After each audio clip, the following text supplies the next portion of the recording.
punya followers sedikit, tapi bisa nggak ya diajak kerjasama sama brand besar? Jawabannya, bisa banget. Sebagai konten kreator, kamu pasti mau dong video kamu atau akun kamu itu dilirik sama brand-brand besar dan diajak kerjasama. Karena di dunia konten kreator ini, cara untuk menghasilkan uang selain menjadi affiliate marketing adalah dengan menerima endorse atau kerjasama dengan brand besar.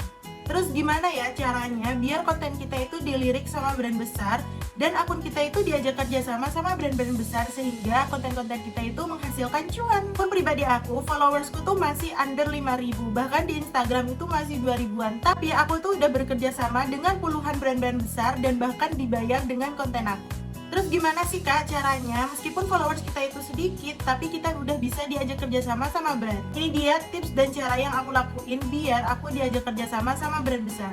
Di era yang serba digital ini, tugas kita sebagai konten kreator itu nggak cuma menarik perhatian audiens, tapi juga menarik perhatian brand.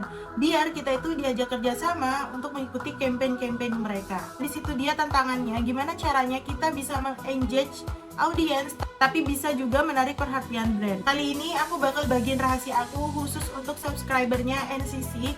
Karena aku tuh gak pernah ngomongin ini dimanapun, jadi pastiin kalian subscribe karena aku cuma bagiin ini ke kalian. Gimana cara aku untuk mendapatkan kolaborasi dengan puluhan brand-brand besar dengan followers aku yang masih under 5.000. Tips yang pertama, fokus pada value konten kalian.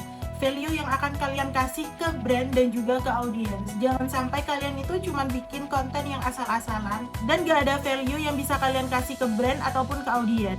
Biasanya brand itu lebih suka sama akun-akun yang punya value atau punya hal yang bisa menarik audiens untuk melihat video dia lebih lama.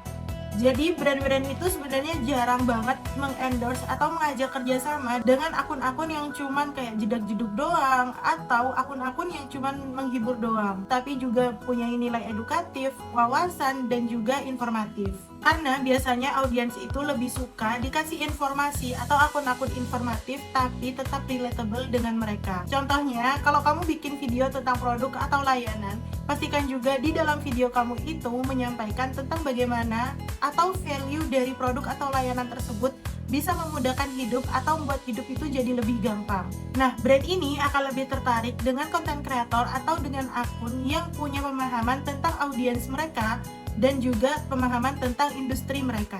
Nah, jadi kamu tuh harus benar-benar paham apa kemauan audiens kamu dan juga apa value dari produk atau layanan yang kamu bawakan sehingga brand itu akan tertarik bekerja sama dengan akun kamu. Tips yang kedua, kalian bisa menggunakan teknik storytelling tapi tetap dengan branding kalian yang kuat. Karena biasanya brand itu akan lebih suka dengan konten kreator yang dapat bercerita dengan cerita yang menarik atau membuat cerita itu biasa aja tapi kelihatan lebih menarik karena diceritakan sama mereka. Sehingga ada peluang untuk brand masuk ke dalam cerita tersebut tapi dikemas dengan lebih menarik. Biasanya storytelling kayak gini tuh lebih diingat sama audiens. Jadi produk atau layanan yang dimasukkan ke dalam video storytelling kayak gini itu tuh bakal lebih melekat dan lebih dikenal oleh audiens. Kamu bisa mulai bercerita dengan cerita yang autentik atau cerita-cerita yang relevan dengan audiens sehingga cerita kamu itu bisa menghubungkan dengan audiens dan pesan yang kamu mau sampaikan itu sampai kepada audiens. Contohnya, kamu bisa menceritakan bagaimana produk atau layanan ini tuh bisa mempermudah hidup kamu atau cerita-cerita yang relevan tapi tetap kamu masukkan produk atau layanan yang ingin kamu sampaikan. Cerita-cerita yang relevan itu bisa membuat audiens itu merasa relate dengan apa yang kamu rasakan dan dari sisi brandnya mereka itu akan melihat potensi bahwa akun kamu itu bisa loh diajak kolaborasi dengan menyisipkan produk mereka.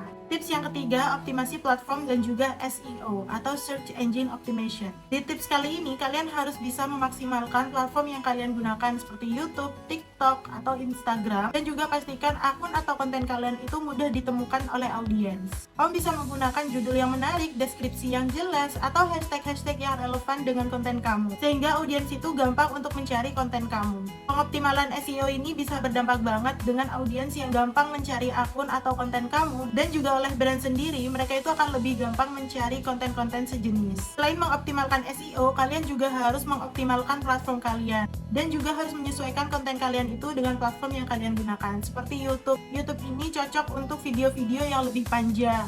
Dan sedangkan TikTok atau Instagram mereka itu lebih cocok dengan video-video yang pendek, sehingga video-video yang pendek itu bisa cepat viral. Dan yang terpenting lagi, jangan lupa pakai format yang sesuai dengan platform dan juga audiens kalian.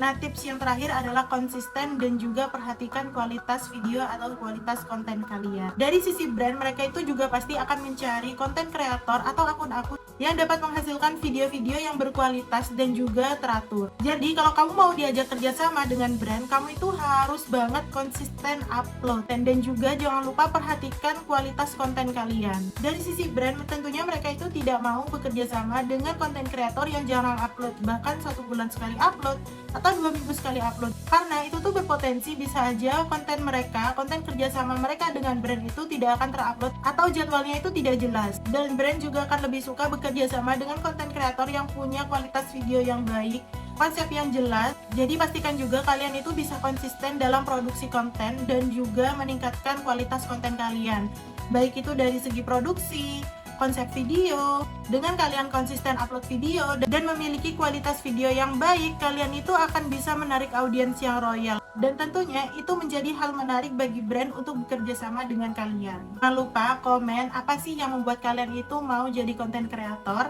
Dan jangan lupa like dan subscribe akun NCC untuk mendapatkan tips dan konten-konten menarik lainnya. See you next time!